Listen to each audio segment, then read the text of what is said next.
ってはいけない NMB48 宮原コナン編。名前宮原コナン。生年月日2010年4月19日。出身地大阪府。特に人の名前と顔をすぐ覚える。絵を描くこと。NMB48 10期生の宮原コナン。明るく人懐っこい性格で、ファンにもスタッフにも愛されている。だけど彼女の記憶力にはちょっと奇妙な話がある。コナンは初めて会うはずの相手にも、さあ、また会えましたね、と笑顔で話すことがある。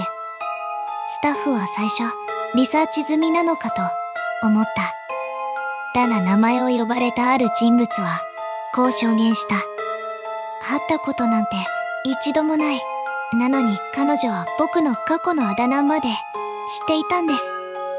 ある収録の日、彼女はスケッチブックに見覚えのないスタッフの似顔絵を描いた。だがその人物は数日後に新しく配属されてきたスタッフの顔にそっくりだった。